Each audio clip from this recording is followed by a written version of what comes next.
off in Syracuse, New York. And I don't know about you all, but I work full time, I do this ministry, and I've been involved with some pretty major events, and I'm just kind of tired. I get up at 4, I exercise every day, and my sleep hasn't been really good. I have a Fitbit that gives me a report, and it's not the number of hours, it's the quality, and my sleep has had very poor quality. And I think I need to work on that. And has it made me overeat? No, because I've done this group for 14 years. But it does affect your metabolism. We're going to talk about HALT tonight, and that stands for before eating, you need to stop and say, am I hungry? Or is my hunger emotional? Does my body need food?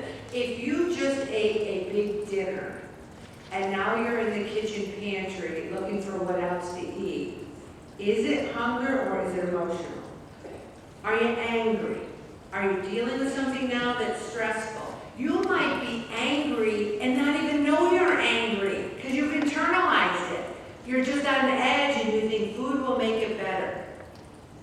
Are you lonely?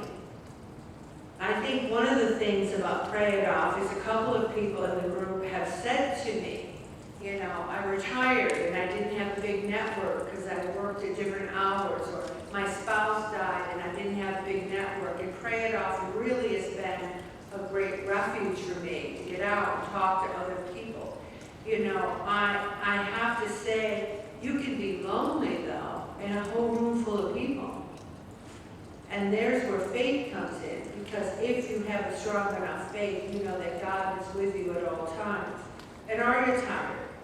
So we're going to spend a little bit of time on the HALT, because I do think that's when we tend to overeat, when we're stressed, angry, when we're tired, don't feel like cooking, and we say, let's just order a pizza, or when we are lonely and we think food's our entertainment or our friend. And there's a danger in being hungry, angry, and there's even a word now, people say, I'm hangry.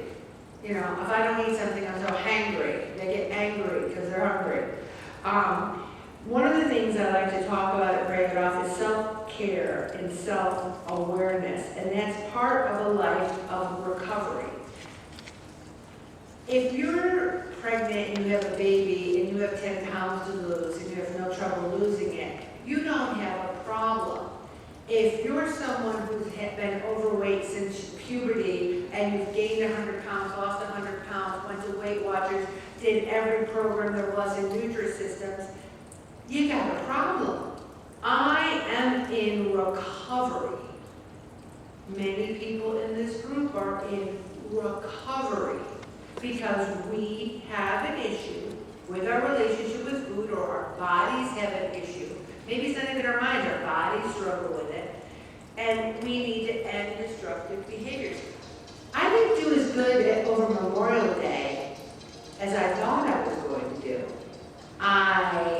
Everything was going great. We had a cookout and we were swimming, and someone said, one more beer, Ellen? And I'm like, sure.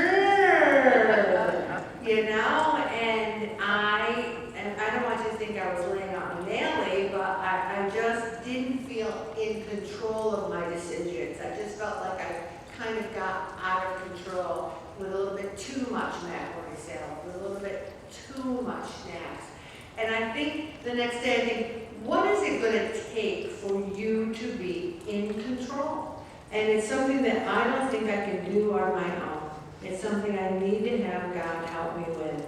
And a support system is this group. Because if I didn't have to come back here, if I didn't know there'd be accountability, I'd be in trouble.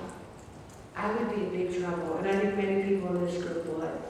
So the hunger, if you're just eating breakfast and lunch or 3 meals a day, you're hungry, you have no issue there. But if you're eating it multiple times throughout the day, what kills me is people who say, yeah, I woke up at 2 o'clock at night and I went down and I had a sandwich. I'm like, really? I have never woken up in the middle of the night and ate food. I guess that's one good thing I haven't ever done. Many people do. They wake up, they can't go to sleep, they go and eat something. I'm amazed by that. Anger. A lot of anger can be self-anger. You can't deal with the stress of life, with the news, with the ice cream. I know there's people in the group that every day on their food log, it says ice cream, ice cream, ice cream, ice cream. Or here's something else. Wine, wine, wine, wine. And I'm not saying that's even bad, but if you're trying to lose weight, that's a good place to look and say, how about if I have ice cream every other day? Or how about if I have wine every other day? Loneliness. I'm a blessed person. I am blessed. Loneliness isn't really in my wheelhouse. I'm blessed. But if loneliness is something that you struggle with, Francis House needs volunteers, don't they, Jean? I know Vera House is looking for help. Interfaith Works is looking for senior companions. You want to volunteer somewhere? Call me. I'll get you a job the next day. Nothing like giving back that makes you feel so less lonely. Okay? And then relapse. We can be doing so well. And someone said it to me tonight that while they are perfect and don't eat anything bad, everything goes great. But they zig a little bit, gain weight. That's the way our bodies are now. When I am perfect, I have no issues. But it's so hard to live your life like that, to never have beer, to never have a glass of wine, to never. I went 2 years with no dairy, gluten, sugar, or a drink. 2 years. 16, 17, and part of 18. And I did it, and I survived, but then I thought, do I really want to live like that? As soon as I didn't do it anymore, I started putting on some weight. We need to decide what's a happy weight. What can we do? Also, we need to just stop, and there's such a repeated tape loop. I have a person that I'm having a problem with in my life. And I have a repeated tape loop in my mind. I go, oh, why don't they want to spend time with me? Because what about when I did this for them and that for them? And how about when I was so kind and did this and did this and did this? And then the next day, I'll think, why don't they want to spend time with me? What about when I did this? And anybody else have a repeated time loop in their minds about something? Or maybe you have someone in your family with addiction and you go, why do they do this? Don't they know that they're hurting themselves, they're hurting others?